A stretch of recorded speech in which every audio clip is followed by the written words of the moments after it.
नमस्कार विद्यार्थी मित्रांनो, मी सायनाथ गंदीगुडे तुमचं एसजी अकॅडमी मध्ये मी स्वागत करतो।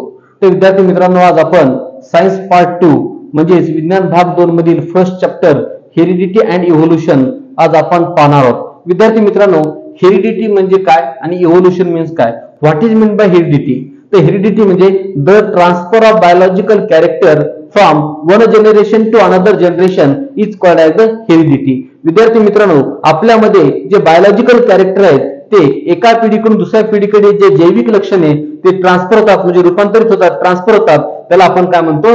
हेरिडिटी। तर विद्यार्थी मित्रांनो, आता evolution, what is mean by evolution? तर evolution the gradual changes of, म्हणजे इव्होल्यूशन म्हणजे उत्क्रांती, उत्क्रांती म्हणजे सावकाश होणारा क्रमिक बदल होय। तर विद्यार्थी मित्रांनो, आज आपल्याला त्यामधील एक महत्त्वाचा मुद्दा बघणार आहोत, तर तो म्हणजे एव्हिडन्सेस ऑफ इव्होल्यूशन। आता एव्हिडन्सेस ऑफ इव्होल्यूशन म्हणजे काय? उत्क्रांतीचे पुरावे।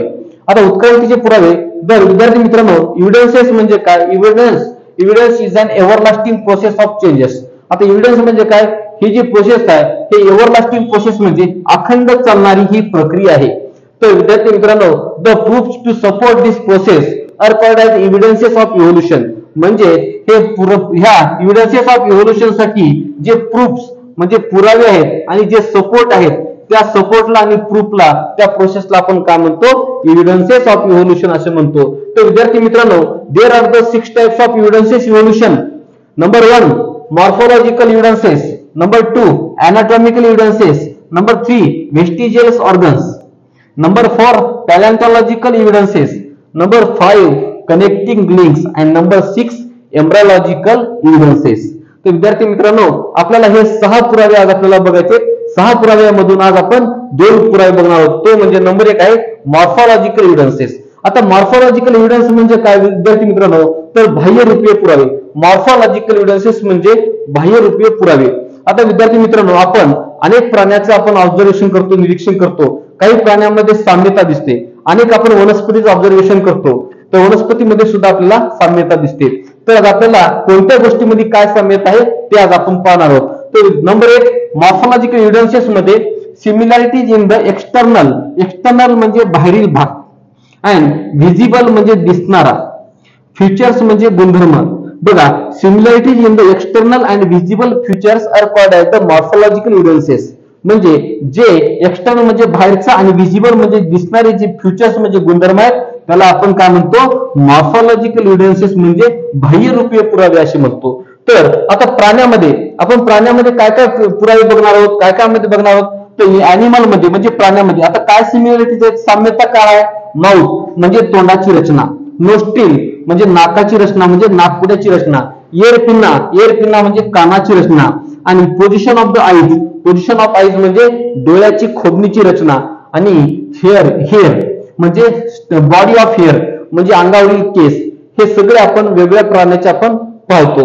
तर विद्यार्थी मित्रांनो, आता प्लांट मध्ये म्हणजे वनस्पतीमध्ये आपण काय पाहणार आहोत? लीफ शेप म्हणजे पानाचा आकार। आता विद्यार्थी मित्रांनो, मँगोचा पानाचा आकार लीफ शेप, किंवा लीफ वेनेशन म्हणजे पानामधील शिरा विन्यास, लीफ पेट्यूल, हे सगळे जे एक्झाम्पल आहेत ते कशामध्ये? मॉर्फोलॉजिकल एव्हिडन्सेस आहेत। आपण जर अनेक जर प्लांट बघलो, तर सगळ्या प्लांट मधील जे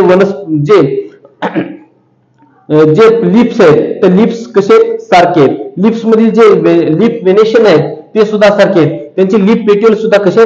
सारखे आहेत। तर विद्यार्थी मित्रांनो, दीज सिमिलर फीचर्स म्हणजे हे जे वनस्पतीमधील आणि प्राण्यामधील जे सिमिलर फीचर्स आहेत म्हणजे गुणधर्म आहेत, ते काय इंडिकेट करते? तर origin of the different animal आणि plant group have the same having the common ancestor. म्हणजे सगळ्या वनस्पतीचं, सगळ्या प्राण्याचं जे कॉमन अनसेस्टर म्हणजे जे पूर्वज आहेत, ते पूर्वज कसे? सारखे आहेत। हे झालं आपण मॉर्फोलॉजिकल एव्हिडन्स म्हणजे बाह्यरूपीय पुरावे बघलो। तर आपण विद्यार्थी मित्रांनो सेकंड नंबरचं बघणार आहोत।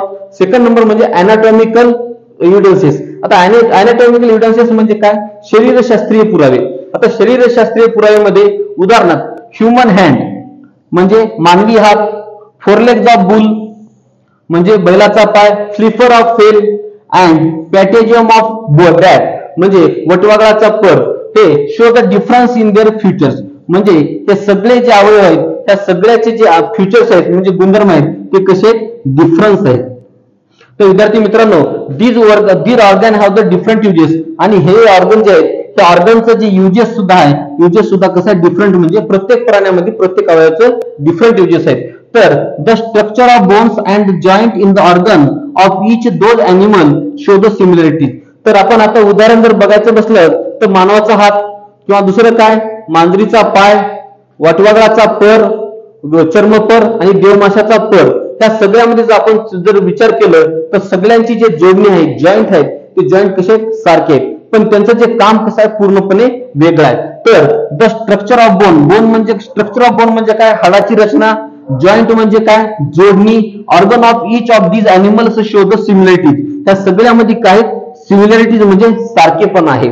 तर विद्यार्थी मित्रांनो, these indicate all these animals originated from a common ancestor. तर ह्यावरून आपल्या लक्षात येते हे सगळे जे अॅनिमल्स आहेत, या अॅनिमल्सचं जे कॉमन अनसिस्टर म्हणजे जे पूर्वज आहे ते पूर्वज कसं आहे, एकच आहे, हे असं आपल्याला लक्षात येते. हे झालं अॅनाटॉमिकल एव्हिडन्सेस म्हणजे शरीरशास्त्रीय पुरावे. आपण नंतरचे जे 4 पुरावे आहेत आपण नंतरच्या व्हिडिओमध्ये बघणार आहोत. विद्यार्थी मित्रांनो, जर हा व्हिडिओ आवडला असेल तर नक्की कमेंट करा, शेअर करा आणि सबस्क्राईब करा.